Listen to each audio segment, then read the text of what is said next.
All right. Hi, everybody, and thank you for joining us and attending Kuumba Kickback. Welcome to the Book Talk Ships and Sales panel. If you guys are just stumbling in here, basically, this panel is wanting to talk about ships. We'll explain what ships are for those who maybe don't even know what that is. The title of this panel, like I said, is Book Talk Ships and Sales, and the summary, though not required for a good story, a solid romantic plot can certainly enhance one. The best ships leave us pining along with the main characters, suffering through a slow burn, or in the case of a series, which I'm looking at some of y'all, waiting eagerly for the next installment. Get ready to set sail as we explore this panel of authors' favorite romantic tropes and ships, what makes them work, and how they inspire their work. All aboard. So, real quick, just for those who aren't in the know, I just wanted to explain what a ship is, because I know sometimes it seems every time we do this type of panel or have just fandom centric panels, we always have people who aren't familiar with the terminology, and that's great. We love jump on in, the water's fine. So a ship is really basically just a romantic pairing, whether canon being existing within the text or not, that either you like, don't like. It's short for relationship, but obviously the fandom has spun it out so that it's like boat ships, like I'm gonna go down with this ship sort of thing.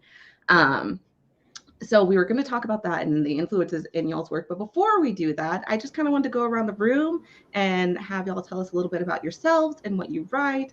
And I figure we can just go in order of the square. So we can go with Eden first and then just kind of work our way around.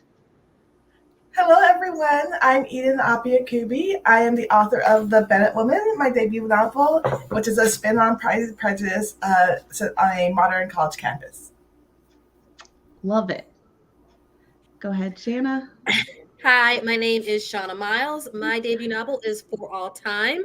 It came out September 28th from Simon & Schuster.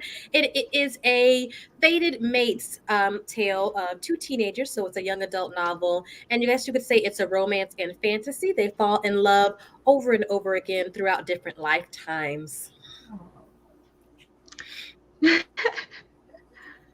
I'm Swati Teerdhala. I'm the author of the Tiger at Midnight series. This is the first of 3 books. The third one just came out in June, so the trilogy is complete, if that excites you.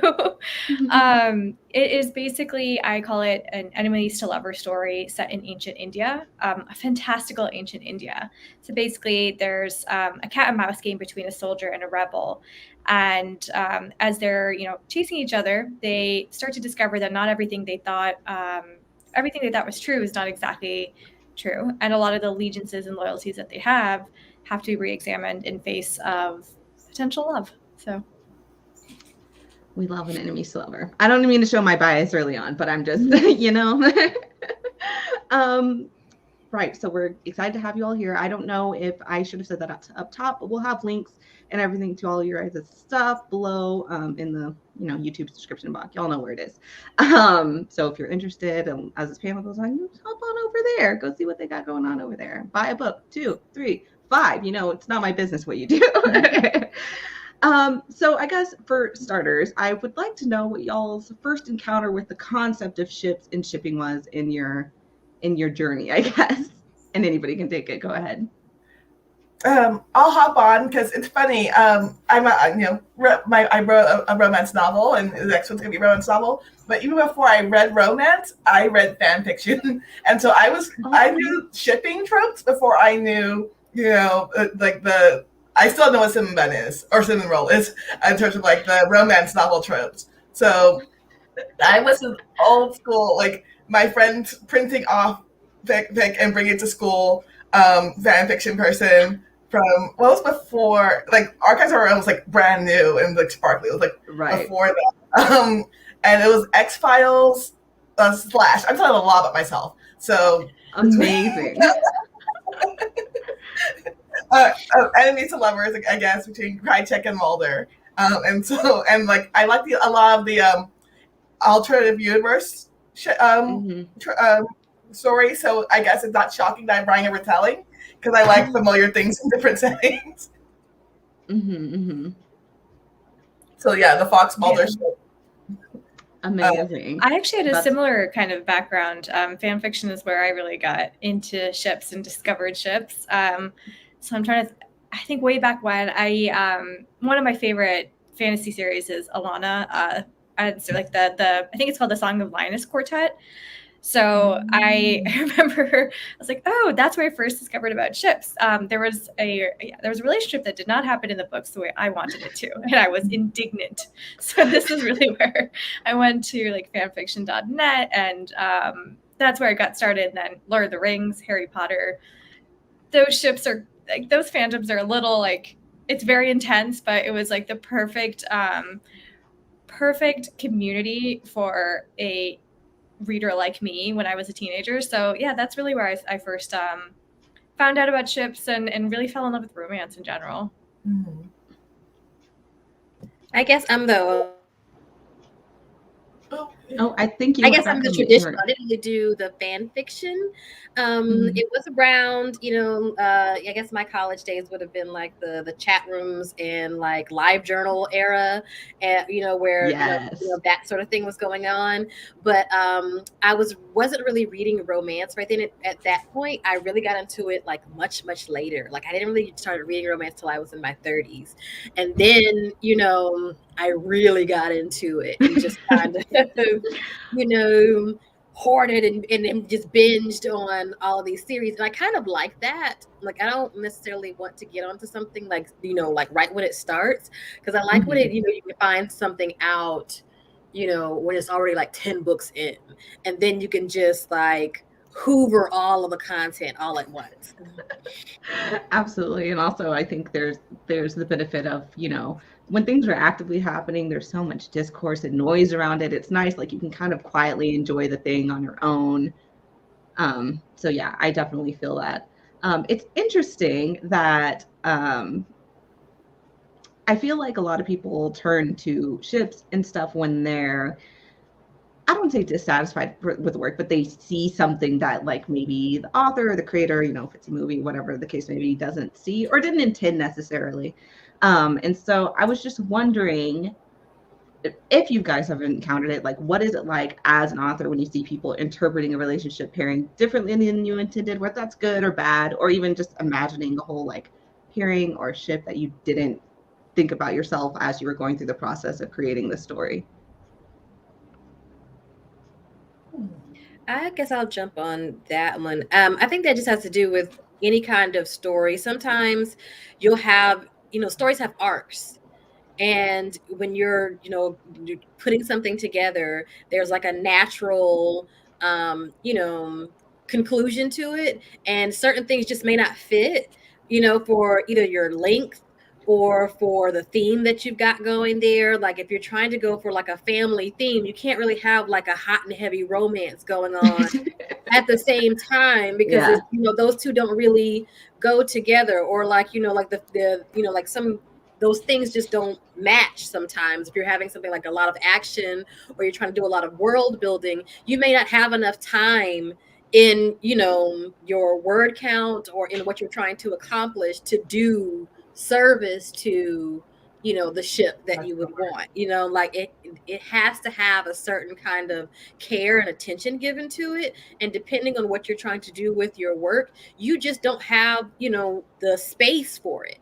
So it has to be its own thing, and we don't always get to do like the sequel or the epilogue or the prequel, or what I mean, all of those other things that add on to make like that really cool stuff. So I know that what is it? Stephanie Meyer just did Midnight Sun, which was like the Edward side of the first book of Twilight. And that is like that's something like, a fan fiction. That's something that someone would want. But unless you're like Stephanie Meyer and you got, this massive following where someone can like fund, this like pet project, you don't get to do all the things that you may want to do. Yeah, I'm gonna bounce off of that, like giving service to all the characters. The bad one started out as more of an ensemble piece, and it was romance written like fantasy. Like it's still a multi-chapter point of view, but there are more characters had their own chapters, and they're like, "This is great. It has to be about one person." Everyone else can come, but you gotta focus in. That was like, well, that was before a publisher. That was in my critique group. So I was like, okay. So it's about one person, and just there are stories that I've imagined for my other characters that may not get a sequel, may not get the other thing. That if it gets a life in fan fiction, that'd be awesome. That'd be so cool. I also think that I think there are two reasons. There's dissatisfaction for the story, and there's dissatisfaction for representation. So the reason I was like a 95% slash reader, and when I was reading faction, because I didn't think that unless there were interracial relationships like with Sleepy Hollow, I read slash, and I was like, make them kiss, you cowards. Absolutely, Because it was clear to me that the romance, they wrote them almost romantic. They wouldn't do it because it wouldn't sell. Like either a gay character or an interracial relationship or something that was like, this is obviously, if they were two white heterosexual people, this would be a romance. It's not there, so it's going to be on the internet where people aren't going to lose money if they. And I wrote I wanted to write this novel just so I could have a dark-skinned main character and a trans character with romantic interest. But there are other characters, my fellow kitty character, who I think is awesome. I had to cut the most for my first draft, so I would love for her to get someone who sees themselves in her to go spin off. I would think that'd be great. Now, if someone's pointing out all my plot holes in fan fiction, then I have to accept that. But I'd be a little less excited than Right. Yeah, I have had and I have a lot of opinions about ships and all of either the movies I've watched, TV shows I've watched, or books I've read. So being on the flip side has been interesting because while writing, I could kind of see, okay, if I weren't the author, I would have an opinion about this. But yeah, it's also sometimes it was nice to kind of be on the other side and kind of understand, well, oh, now I get why, one of my favorite authors may have went this direction for a character. I loved that particular ship, but now I see that, maybe it wasn't what they were trying to achieve with the story that they were telling. And that was a huge realization for me. And I realized once again how hard writing is and how much I respect all other authors. But yeah, it's been really interesting. I love hearing when readers, the end of my book too, sorry, but there's a lot of speculation and stuff, and I was like, yes, wait for book 3.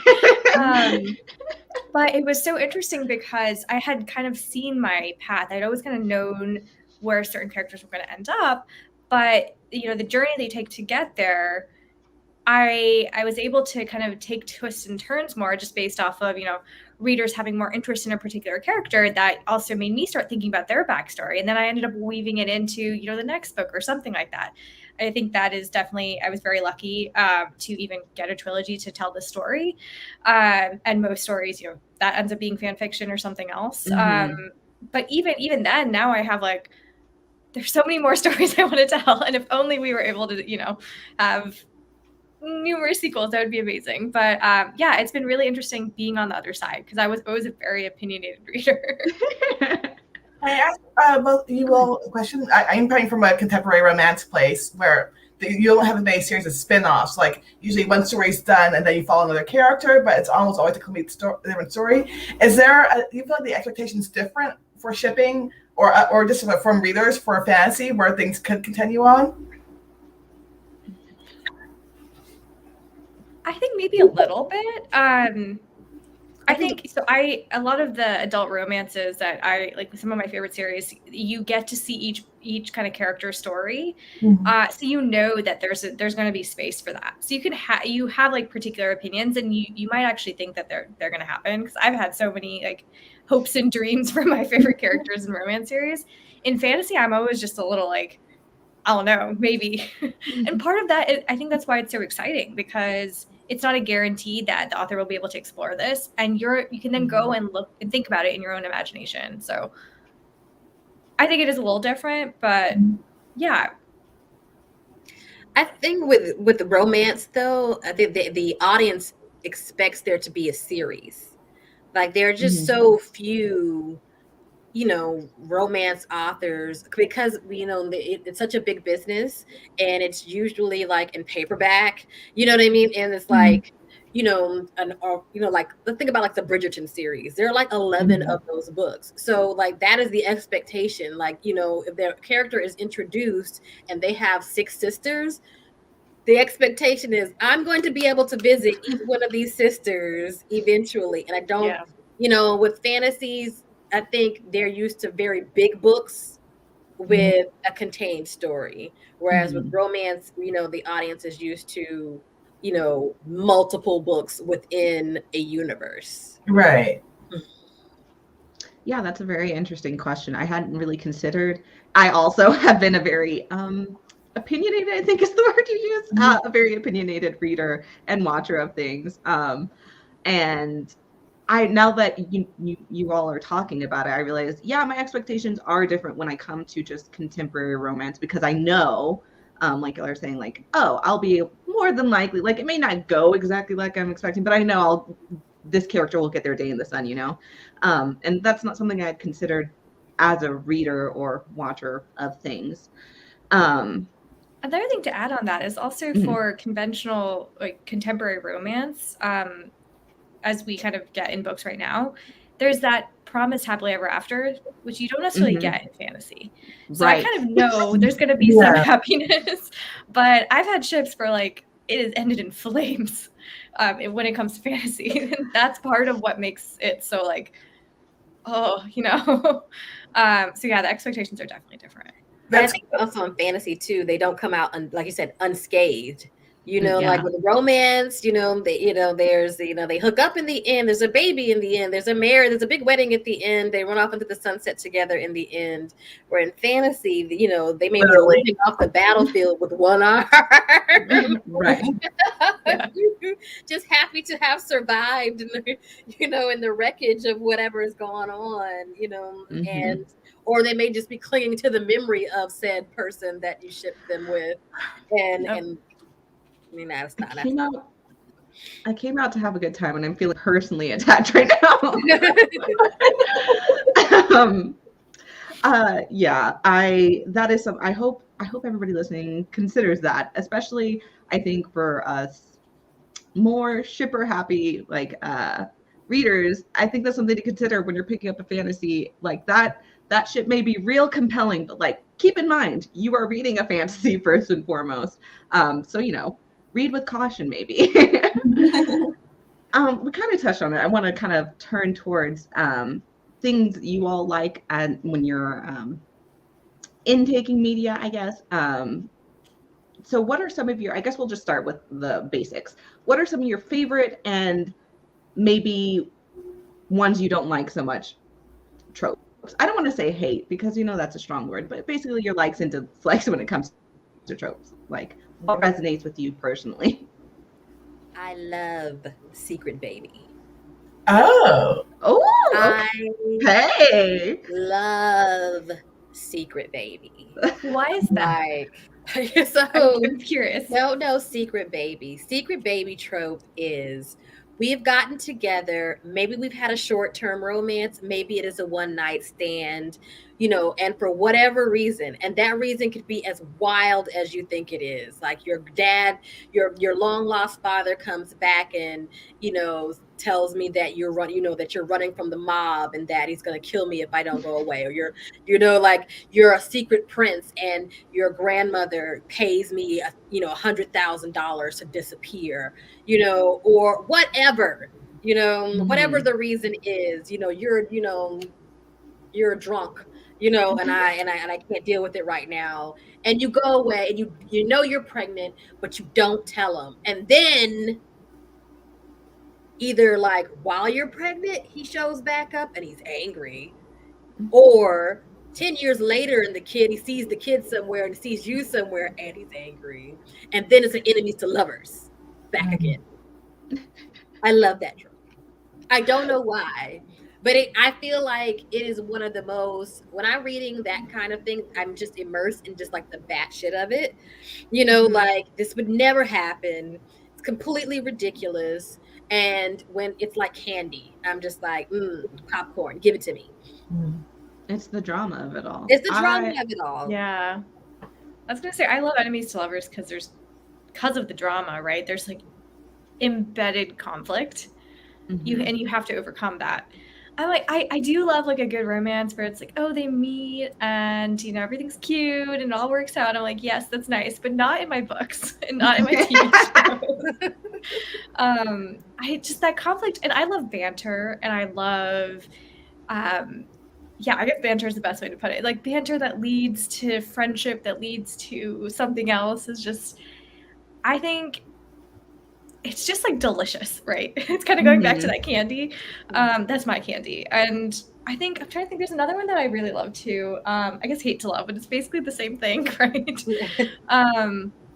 There's one that I don't like, and I'm totally blanking on it. So come back to me. We'll circle back to what we don't like. Do you have a particular one that stands out for you, Eden?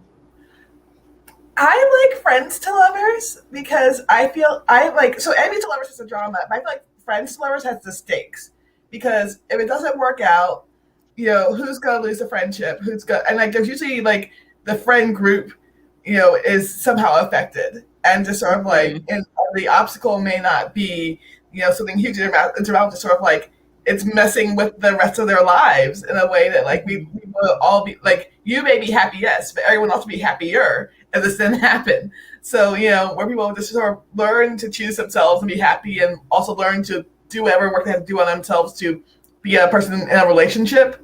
I don't know, maybe it's just like the like growing for the other person, even though like we're already close, but we both have become better to get together. I love that. And so I'm like, I've worked on myself. I'm learning to use conflict.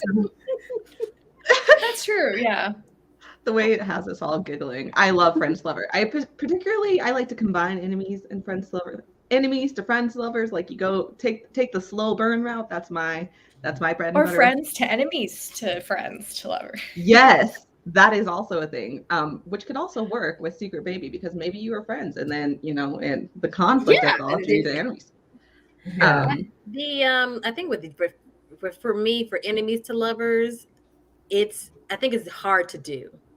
I agree. Because it's hard to do because I don't like to read an enemies to lovers where they really hate each other, and it's just like there's a little too much too much sauce, a little too much antagonism here for them to turn it all around.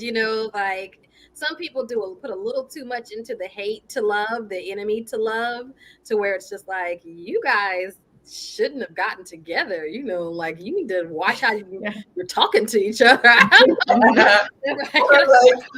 can't come back from that. That's I think that's a great point of how you can do the trope wrong.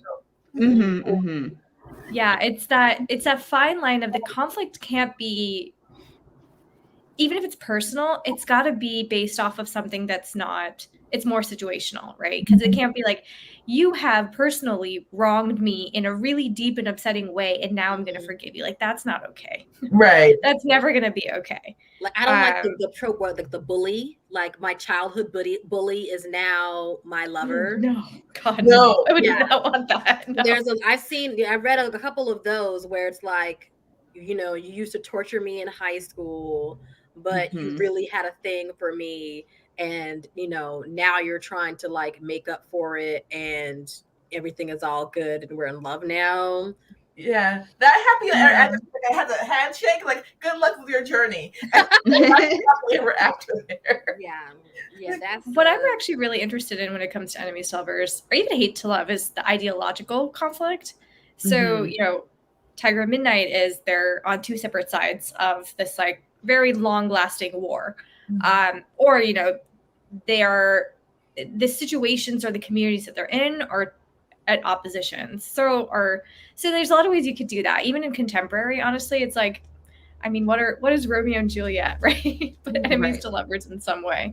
I don't think that's the best example of enemies to lovers, but that's a really good point. Yeah, that makes me think a lot about the stories where I'm like, this is not what I wanted. And that's usually why, like just exactly what you said. I think that really wraps up. Like, we can capture in this next question tropes you dislike, because I wanted to touch on at some point. Like, what do you think are the facets of a good ship, or when it's done well or solid? Like, what is required to be there? And maybe you can loop in like things you dislike and why those are examples of it not working. So, if I can ask really quick, does the media type matter? Because I was just thinking, I agree with you on not liking hate to love, or when I don't believe the turn, when I don't believe something, but I feel like I can be convinced of a transformation better in like a movie than I can on page. But like I was gonna say, like my dislike for page for movie is like long time pining. Like we met in college. I loved you for 8 years, and we've been friends. I'm sort of like, girl is fine. That's literally the plot of one of my favorite Talia Hibbert novels. And I was like, oh, why does this work for me in a book? Where I'm just sort of like, it's because of the way you can be in someone's head and see the reason they don't say anything and like empathize with them the way you can't. And we're just looking at two people. Like, one guy's really creepy and just won't tell his friend that he loves her. And the other person sort of accidentally ruined her life around this person. She doesn't know why. But it's definitely a media thing. And so it's just sort of like what you can believe and what you can empathize with is really what makes a good ship. It's sort of like when you see it and you believe it and you want to root for it, because sometimes you believe it, it's sort of like, but like you said, for the hate to love, like that can happen, but it should not. Like you can believe it and you can root for it is a thing. So like if I can't believe it, I can't root for it. The criteria may change for the media, but I won't be able to buy it. For me, a good ship has to have devotion.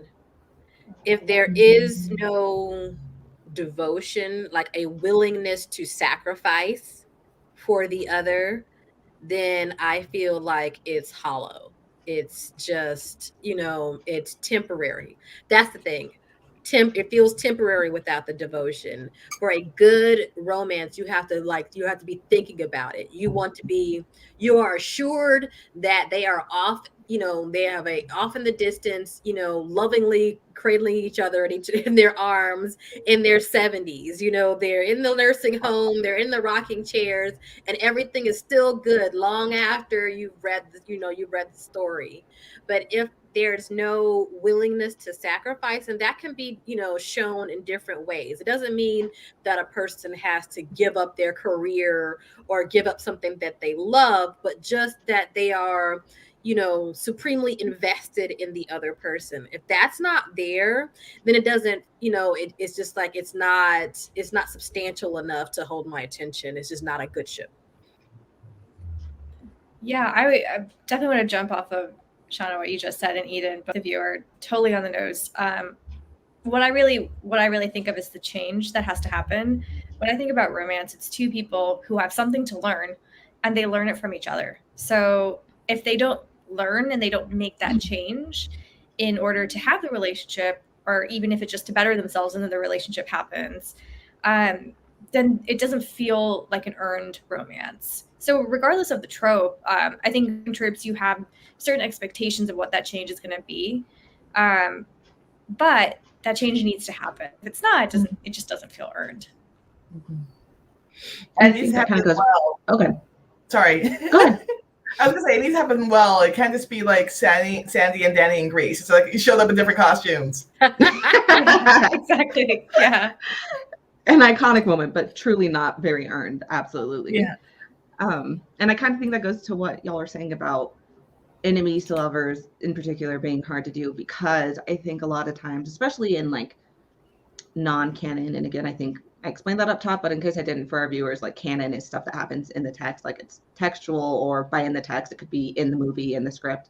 But like there are a lot of non-canon ships where maybe that isn't so much earned, or like it's just like, oh, the other character is a bad boy or a bad girl, and I just like that. But you need to explore that change and those ideological differences.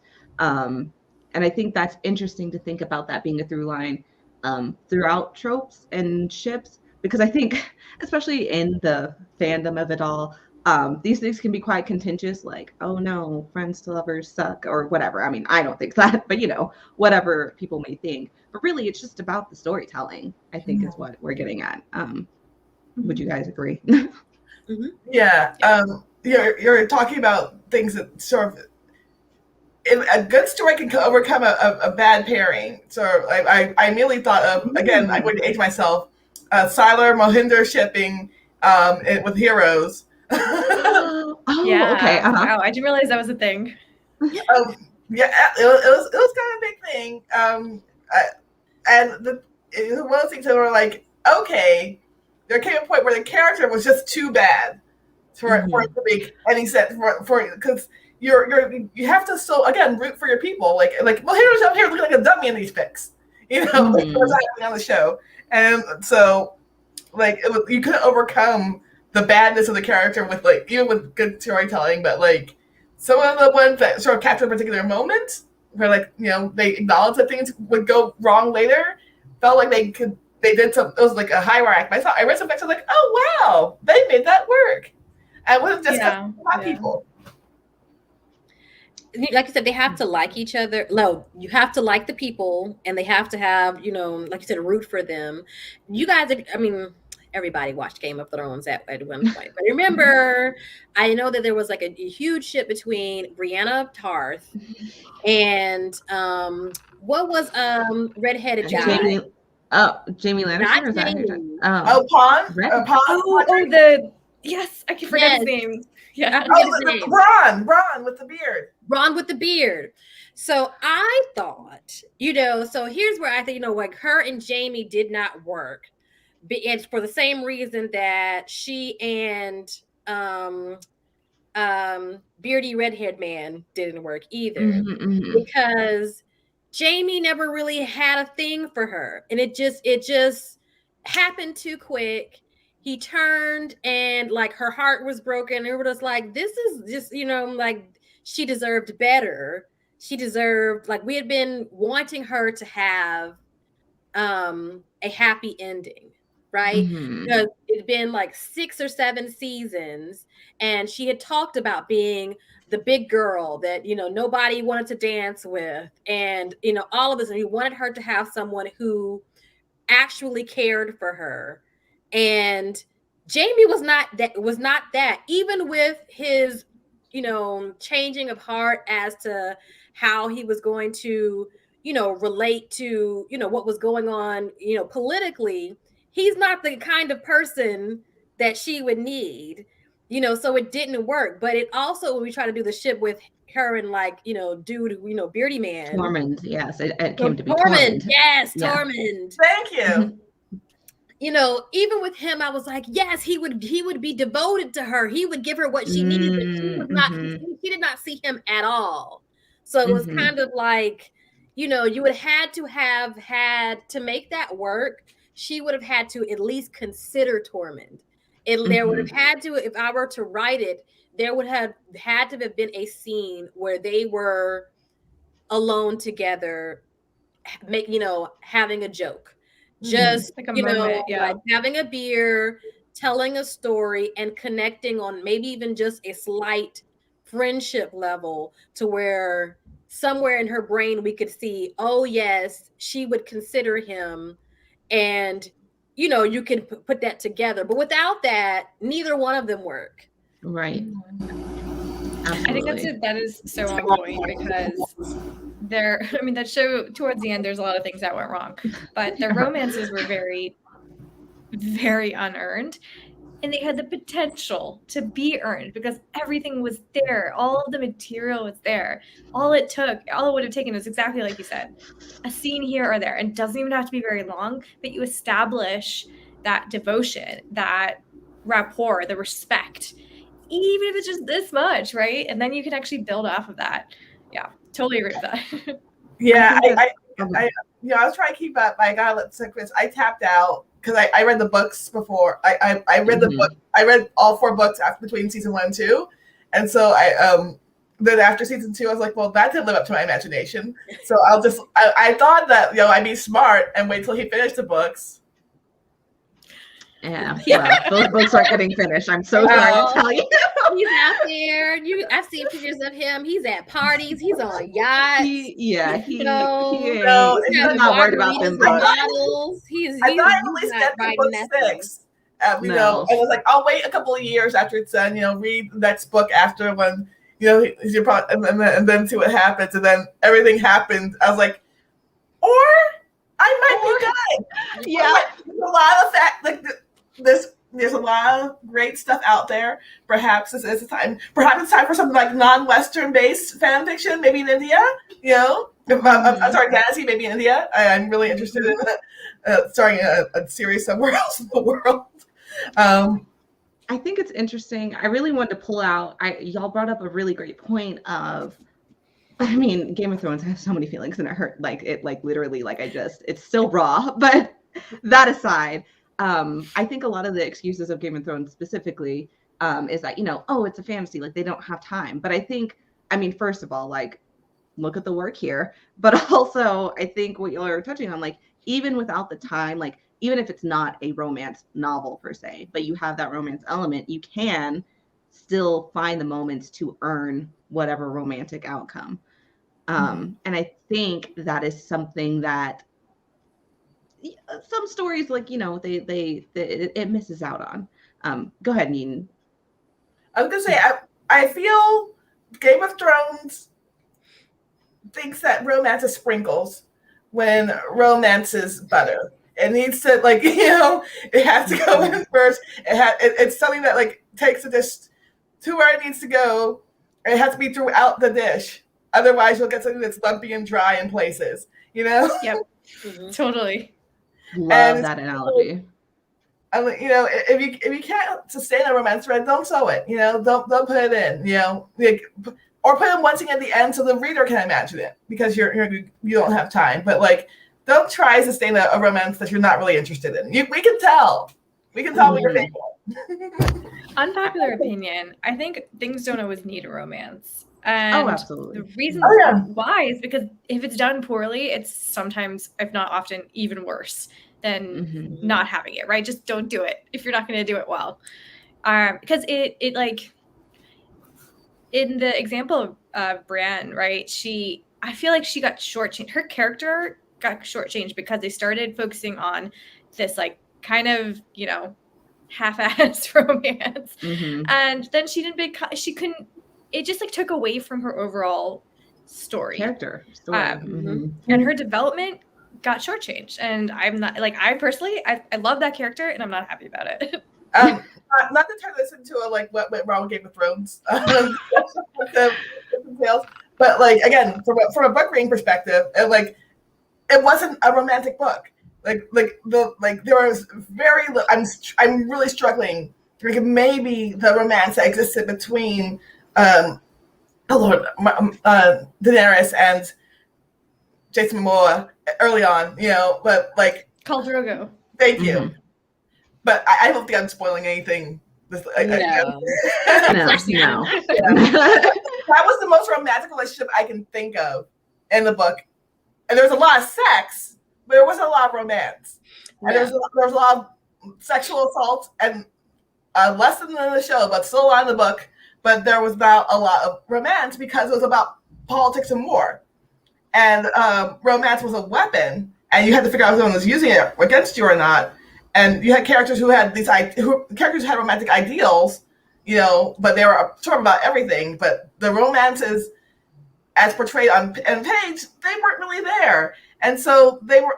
I feel like they were added for the fans, and like fan service in general was not a great idea.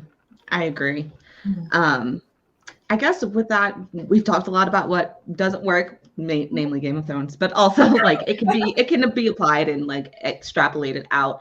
But I was just wondering, your personal like favorite ships, and if they have inspired your work at all, or if they haven't inspired your work, a ship that's inspired your work. And when I say ship, yes, you could be in the fandom of it all, or just like a particular like maybe romance book that really like stood with you. Could be Mr. Darcy and Elizabeth or whatever. Oh dear. So I'm a Pride and Prejudice fan. Love the story, of course, because that was my spin. I love it as a whole novel. I think Pride and Prejudice is more of a marriage plot than an actual romance. Because I've said it before, because when you get to Pemberley and she's like, oh, this huge house, I love him. And then I was like, no, he's also a good person too. I'm sort of like, big house, good person, no other prospects. Yeah, that's definitely romantic love. And you get there by the end, but it's not on the page. One thing I wanted to do with my novel was put the chains that we're talking about, Swati, on the page. And so in terms of ships where I feel like people will grow and change, or at least could have, was on Sleepy Hollow. I feel like those my cop and my Ichabod Crane, I forget Nicole Berry's character, Abigail, and they grew and changed for each other over the series of the show until the show ruined itself. No, I've learned to pull again. I was trained by heroes. Like sometimes you just got pretend season didn't happen and keep walking. It's like, well, that was an excellent 2 seasons of a TV show. It was lovely. I loved it. Yeah. A season and a half. That was fantastic. I get to have the book and the television show. So the book series is the TV series is True Blood. So if you liked True Blood, I loved Sookie and Bill in the TV series, but in the books, I preferred Sookie and Eric because they diverge. The books don't follow the same plot as the television series. So you get some of the same characters, but they do different things. But they each serve a purpose in different ways. And I liked that. I know that we say that you have to be happily ever after, to be, a good romance, but in this particular situation, it couldn't work out that way because he's a vampire and he lives forever. And she's a human and had no interest in becoming a vampire. So there had to be, some changes to be made for that in the television series. And once they finished it up as their arc, not everything else, but their particular arc, I liked it. I really, really liked it because it worked. Interesting. That's interesting. I don't know if it's very common that you end up shipping something different across mediums, like when things get adapted or whatever. So I think that's a really interesting take that I haven't encountered a lot. That makes me think. I'm like, now I want to go back and think about all my favorite books that were made into TV shows or movies and see if that carried over, that my ships carried over. I don't know. I'm gonna have to think about that. I'll do my homework. So this is actually a ship that I think should have happened, and so it's my favorite ship that is non-existent, but I'm not the only one. So I had actually written the first draft of Tiger at Midnight a couple of years back. After that, and after one of my critique partners, who became one of my good friends, said, "Oh, this reminds me a lot of Zutara," I went and I watched Avatar: The Last Airbender. So now I'm one of those people who will talk your ear off about Zutara because it is the greatest ship that never sailed. And I will talk about this forever, so I'm going to not start. I would like to just let you know so much that potential. Originally this, when we were planning this a year out, originally this panel was conceptualized as a Zutara panel, but we were like, that's too limiting. It needs to be just general ships. So we opened it up, but I just want you to know you're in good company, at least in the Black Rose Creek community. So, and so I think maybe I love it because I love enemies to lovers, and my book is enemies to lovers, and it's very Zutara-esque. But what I thought was most compelling is just, look, I'm all about character growth, right? And so that they're the two characters who would inspire, and even in the TV show, inspire the most change in one another, good or bad. So I always think about if taking that to a ship that did happen that I love. So if you guys have ever seen Agents of S.H.I.E.L.D., I love Fitzsimmons. They're friends to lovers. And it is the cutest ship ever tons of conflict because, I mean, that TV show is wild. But also it's like you see that deep respect and that devotion from like even as friends, and so you're just waiting for it to happen the whole time, and when it does, and then there's everything that happens to them, it's like, oh my god, like your heart breaks every single time. I love ships like that where I'm like literally on my toes wishing that they'll get their happy ending, and when they do, I'm like, oh, I can relax now. Like, everything is good in the world. Yeah, I was gonna ask, I haven't seen Agents of S.H.I.E.L.D. I don't know if it's spoilery question, but you said there's a lot of conflict, even though it's friends to lovers, not enemies to lovers. So I was wondering if you could speak on like what are the stakes, but I don't know if that's a spoilery question. So I think I can say it in a way that's not spoilery. It's basically like, I think the biggest thing when it comes to romance conflict in general and stakes are, okay, missed opportunities, dating other people. In this case, you know, killer monsters or robots or whatever, it's Marvel, right? Right. Being separated, all these different things, right? Like they throw the book at this couple. And because they're like the heart of the story, like the little ensemble. And I'm trying to think what else. Those are the main ones. Anything else would be spoilery, but like we can go with that. Interesting. Okay, John, I see you unmuted. Yeah, I have a question do any of you guys watch Doctor Who? Yes. I have them. What's it depends on which one. Yeah, well, I've watched all of them. Everybody has their particular doctor, like that's my doctor. But that's neither here nor there. Like there's a ship in like almost all of them, except for when he got, like crotchety Scottish. Right. He didn't get any love interests. But I'm always, like there's a ship there, but they never get to. Why doesn't Doctor Who get to have any love? I don't, and it's like they build it up in every time, in every iteration, but it never happens. And I don't understand why have the romance without the payoff. What do you think about the I just don't want to do any spoilers, but there is a character that comes up midway through David Tennant's season and then into Matt Smith's, who might potentially a musical character years ago. It's okay. I think it's fine.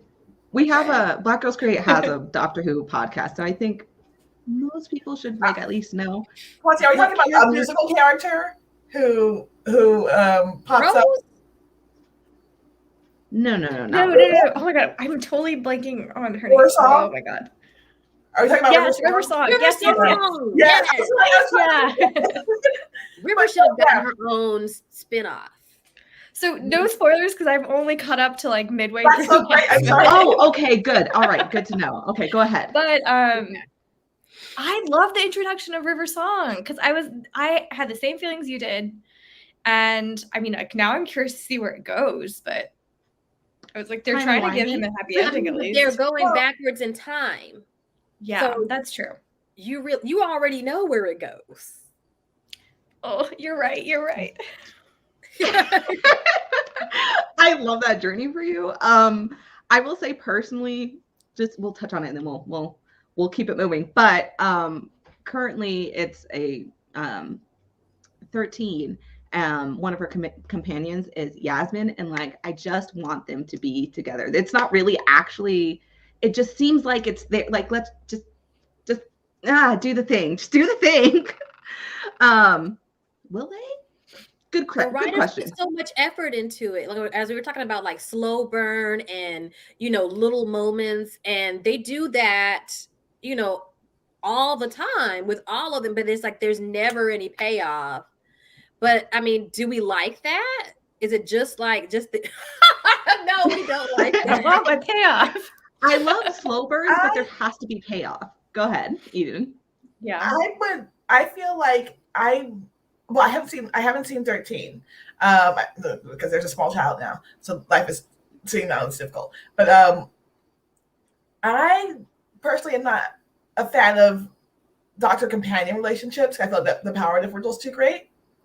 And I feel like Okay. I have some issues with the companion relationships in general. Just sort of like, you want them, you've raised with several lives, how many times? And you didn't even come to their birthday party. You know, there's always that period where like the doctor's super awkward and like, you know, almost get the person fired, and you know, and it's just like, doctor. Mhm. But that's why it works with River Song. Right, and that's Right. why I was like they like that's why I like River was the best of those relationships. Like, and that's why.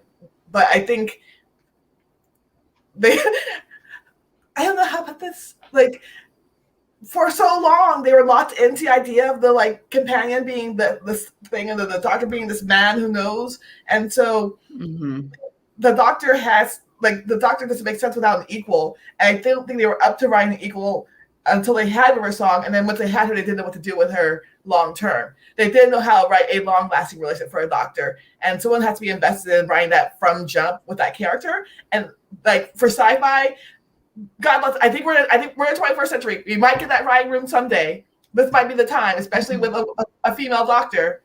But I don't know. Like, Well, you know, just given how other companions have been written, we've gotten past Go-Go Boots. That took us like a good 30 years to get us out of Go-Go Boots. Yeah. I think with that. Oh, go ahead, Shanna. Were you going to say something? No. Oh. Well, I was going to say, that kind of brings me into like one of our last, one of our last questions. Because we're talking about, you know, Doctor Who and ships that maybe aren't there. Like, are they really trying to tell a romantic story? Like, maybe I would like it, but I guess my question is to you as people who like reading and taking in romance, but also write it. What do you think it is about shipping in general that people find so compelling? So much so that they'll even find things to ship and root for, even when maybe the author or the creator didn't intend for it to be there.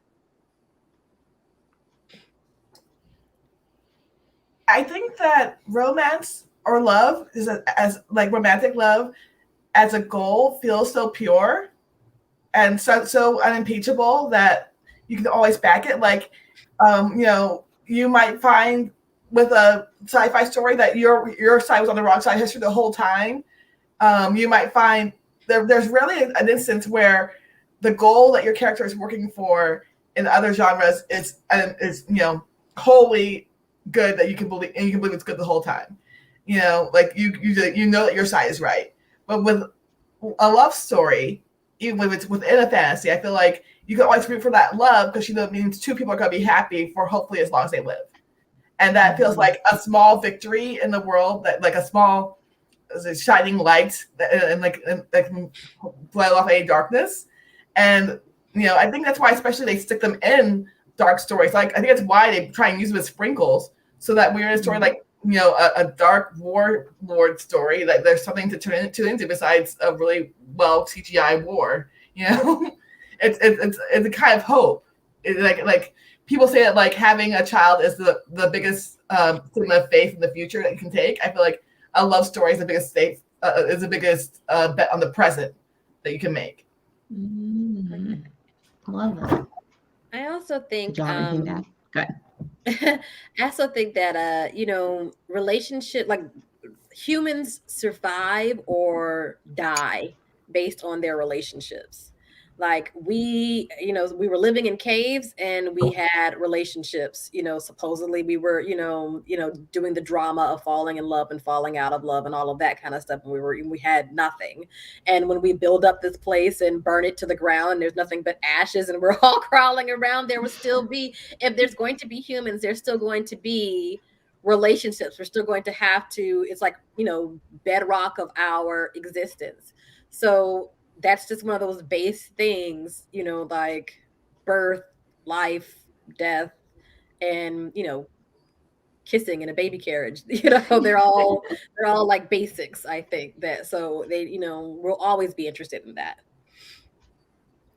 Just to add on top of those two answers, which I thought were perfect, I would also say there's an aspect of shipping where you get to interact with the story, and you get to imagine what could be happening past what you're actually seeing. And I think that's the appeal of fan fiction in general. You spend so much time in these worlds, you fall in love with the characters, you fall in love with like everything, right? And then you just want to spend more time there. And oftentimes I think everyone can think of probably like whether it's fantasy or contemporary, a setting that they love, a world that they love, but more people I think will find characters and be able to talk about characters that they love and who stuck with them for, you know, the rest of their lives. So I think characters, it's just that recognition, or maybe it's a lack of recognition. Maybe it's, I don't understand these characters, but I want to figure out how to make them happy. You know, I want to make that the grumpy one happy with the soft one. With the sunshine, right? Yeah, exactly. And it's just like, I think most people just want to interact more with their favorite stories as well. Well, that leads perfectly into our last question. Like we're talking about, swoon-worthy ships often leave us yearning for more, and that drives a lot of people to like creating fan fiction, fan art, things like that, or maybe just, you know, being in those live journal message boards of the olden days, you know, just chatting about like what they think should happen or could happen. But I was wondering if you all had any advice for people who want to channel that inspiration that they get from reading like a really compelling ship, or being like me, obsessed with Zootar, or whatever the case may be, into creating an original story. And if you had any advice for them if they're unsure where to start. Well, what is it? Who does it say? Like 50 Shades of Grey is Twilight fan fiction. Mm-hmm. And you'd have to really know both to be able to see the threads that are there. But they're still there. So it's kind of stripping down the story to the elements. You know, like we're talking about tropes, you know, but those tropes are people with, you know, jobs and, you know, other things going on with them in their particular universes. But you can pull that out and say, I like this grumpy guy who has a job that takes up most of his time and who just can't, you know, seem to sustain a relationship, and take him out of, you know, his, you know, penthouse in New York. And now you have him in Colorado working in a mine in the 1830s. You've completely changed the story, but you still have those elements that you like about them. You just change little things to kind of like, you know, get the ball rolling, and you just create the universe around this new person that has the same core as the people that you had, that you liked before. Yeah, I would agree. It's about finding what you love about that trope, or that ship. What is it that speaks to you? Why this one and not something else? And then that is always a great source of inspiration. It's just write what you want, write what you like, write what makes you happy. Because I guarantee you there's other people who want to read the same thing, or who, you know, love the same stories you do. So it's just really about finding that kernel of love. And I'd say write first, edit later. Like, get your story out. Do not let the perfect be the enemy of the good. Do not let the idea of what people might think of what you're writing get way of your writing. If you have a story new, get it out and then see what happens. Literally, my goal with this novel was to see if I could write a novel. And here we are. So anything can happen. Go for it. Well, thank you guys so much. That was a great note to end on. Before I wrap it up, can we go around and you can tell the people where to find you? Of course, the links will be below, but go ahead and promo, do all the stuff, plug. I'm on Instagram and Facebook as Eden A. Writes. I am on Instagram, Facebook, and Twitter, but mostly on Twitter at SR Miles Author.